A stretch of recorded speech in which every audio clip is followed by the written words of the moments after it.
In this demonstration, I would like to introduce a method for solving the differential equations, the Laplace transform. So I will limit my discussions to sections 7.1, 2, and 7.3 with the hope that in later your academic career, you will find uh, opportunities to refine whatsoever you have learned here, and you will be able to build on that. So I start directly with the definition of Laplace transform. So this is applicable to a function is given in time f of t, and practically we mean it's a system uh, which is given uh, as a variable of time, where time is the independent variable, and that is the obvious way of defining the differential equations. The the definition of Laplace transform is with the help of an integral. So for a function f of t, we define the Laplace transform of f, and we write it with a kind of cursive L of f of t. It is defined with the integral from 0 to infinity, the indefinite integral, um, rather improper integral, and we multiply the function with e raised to the power minus st with the function and integrate over time. So the answer of this improper integral becomes a function of s. So we write this as f of s. This is the definition of Laplace transform. And in our problems, the beauty we are looking for in the context of differential equations is that we will find the Laplace transform of the functions. So like functions are the polynomials, the sinusoidal functions, the hyperbolic functions,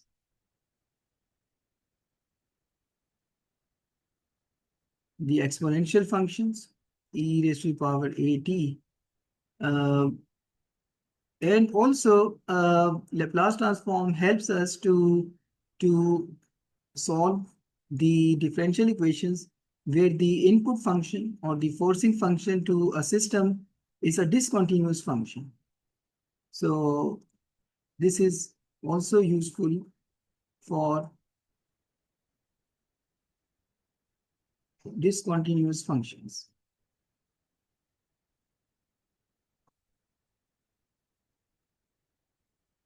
Okay. Then we will be able to find the Laplace transforms of the derivative functions, because in differential equations we may encounter y prime, we may encounter the double prime, and so on and so forth. So the uh, the beauty in doing Laplace transform for differential equations that we will calculate the Laplace transform of derivatives. We will calculate the derivatives of the Laplace transform of functions. So it means the derivatives and the input functions, they will be transformed to the variable s. So then it will be transformed back to the time domain, and that will help us solving the differential equations. And in this business, our effort will be greatly reduced. like we will see in our discussion that with the Laplace transform, we don't have to divide the differential equation for solving its homogeneous part and the forced part separately. Everything will be done within one uh, set of operations, and initial conditions will be applied, and everything will be done in a pretty simple way. So let's begin with the simple functions. So for example 1, I consider f of t equal to 1. So for this function, I calculate the Laplace transform. I write it Laplace of 1, and with the definition from 0 to infinity, it's e raised to the power minus st of t dt. So this integral will be e raised to the power minus st over minus s, and it has to be evaluated for the limits from 0 to infinity. So I can write minus 1 over s, and then limit t goes to infinity, e raised to power minus st minus e raised to power minus 0. Okay, so it is minus 1 over s. This limit evaluates to 0, and this becomes 1. So our first Laplace transform for a function, constant function, it is 1.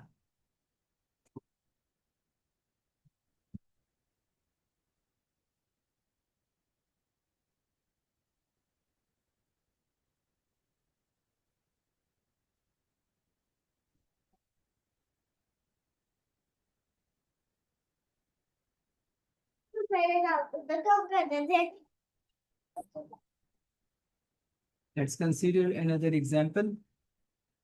And example 2. So I consider f of t as e raised to the power at. So the definition of Laplace transform, it will be the integral from 0 to infinity e raised to the power minus st times e raised to the power at and dt. This will be simplified to e raised to the power minus s minus a t dt. And this can simply be evaluated as minus 1 over s minus a, and e raised to the power minus s minus a times t, and integrated from 0 to infinity minus 1 over s minus a, where the limit e goes to infinity, e raised to power minus s minus a times t minus e raised to the power 0, and this will be then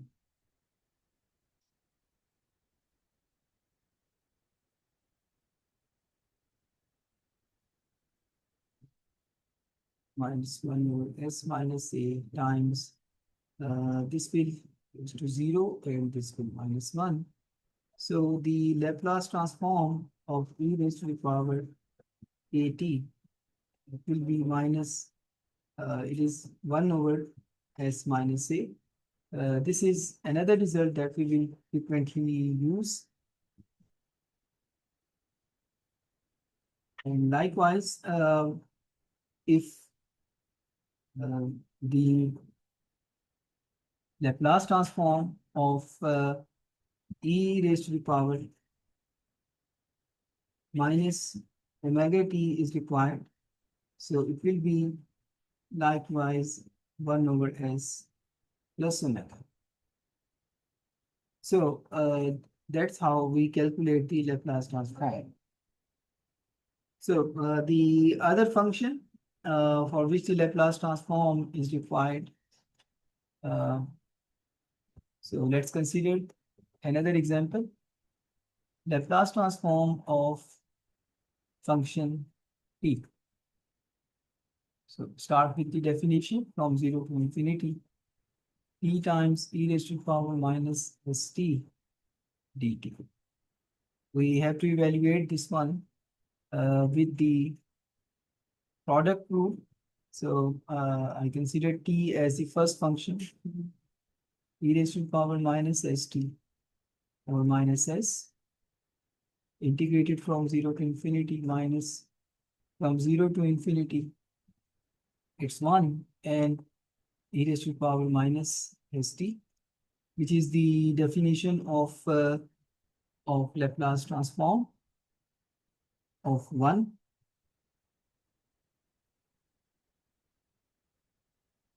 Oh, minus st over minus s. Okay. And over here it is minus 1 over s. And limit t goes to infinity, t over e raised to the power minus plus st minus e raised to the power 0. This becomes 1 over s and e raised to the power minus st dt from 0 to infinity. So we can proceed 1 by s. Okay. This is a indeterminate form, infinity by infinity form, which needs to be solved with the L'Hopital's rule of calculus. So the derivative, the limits will be applied to the derivatives of numerator and denominator. So the derivative of numerator is 1, and it is s times e raised to the power st minus 1.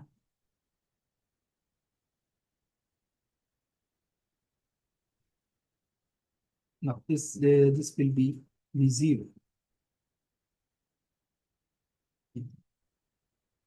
Because the expression was t times e raised to the power minus st. So t will be 0 here. Okay.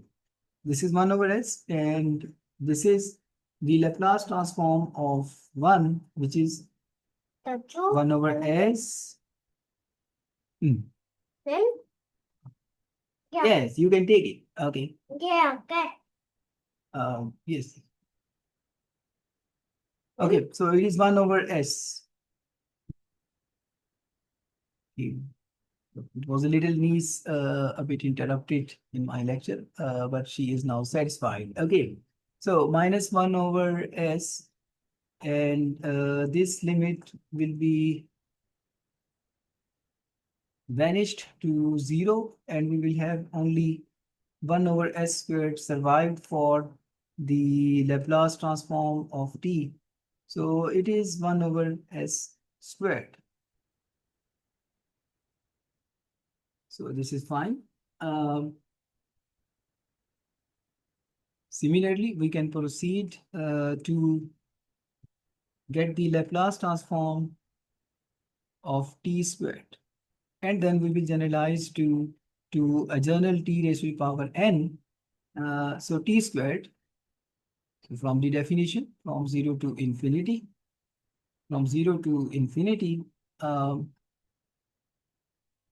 t squared e raised to the power minus st dt.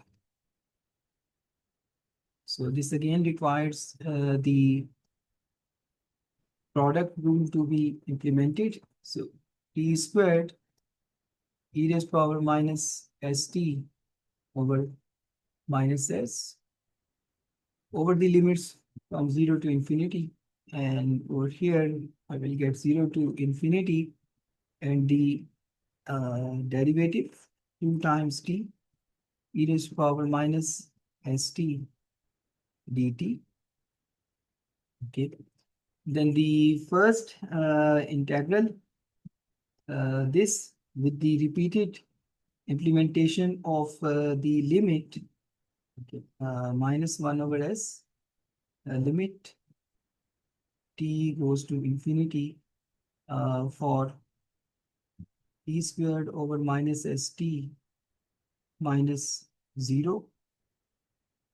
And then, okay. Yeah, I found here that I made a mistake. It was the integral of this one. So there must be minus 1 over minus s here. So here then 2 by s times 0 to infinity t times e raised to the power minus st dt.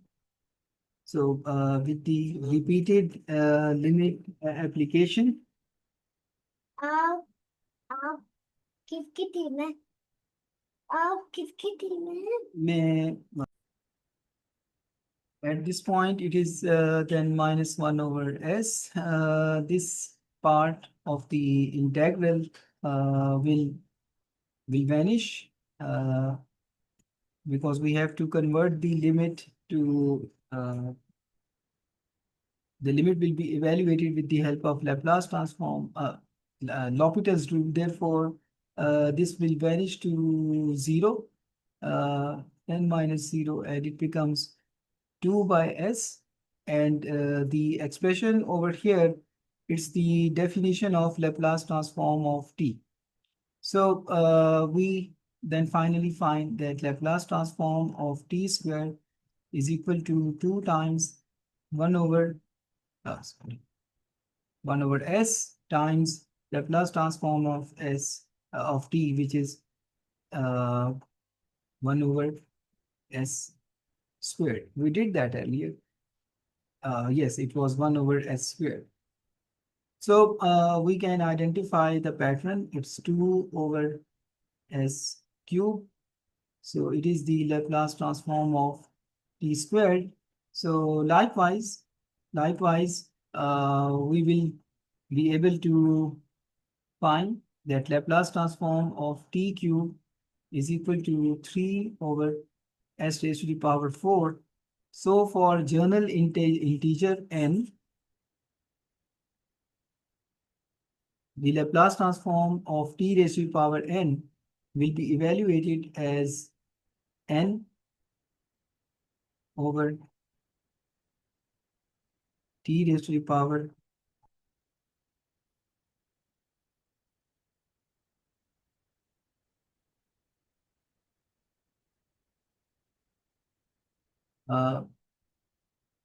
t.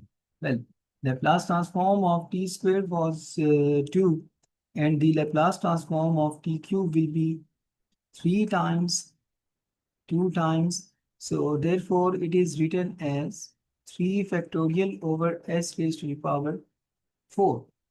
And for Laplace transform of t raised to the power n, it will be n factorial over s raised to the power n plus 1. So I forgot earlier the factorial, but this is something that can be easily verified. This can be easily verified. Let's do it quickly here.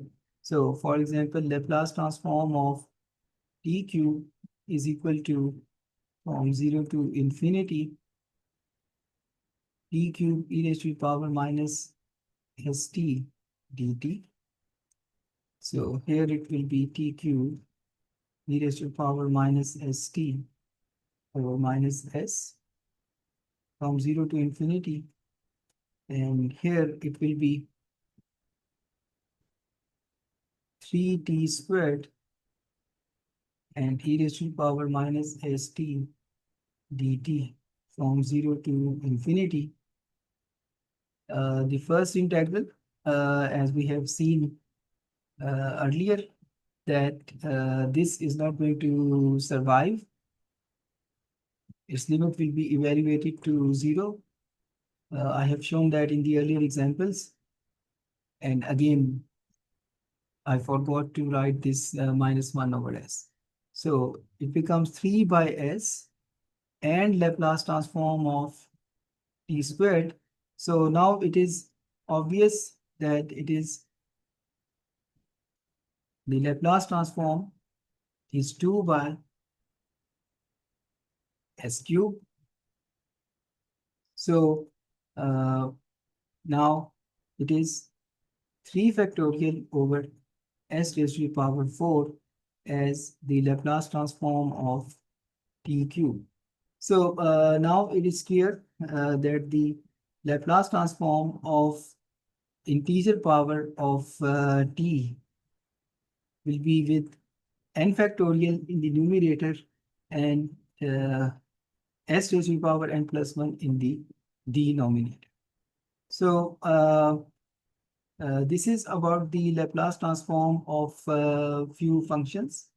So in the coming session, I will come up with the Laplace transform of sinusoids in the Laplace transform of a hyperbolic function and the shift theorem and the derivative. So it will provide us a complete set for solving the differential equations with Laplace transform.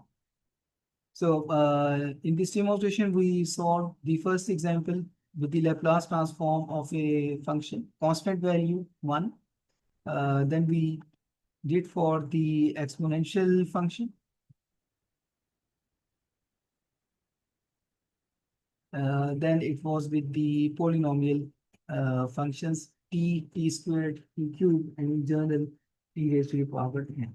So where n is the integer value, and it varies from 1 to n, any integer value. The Laplace transform of fractional power of t is a bit involved. It requires the gamma function to be included.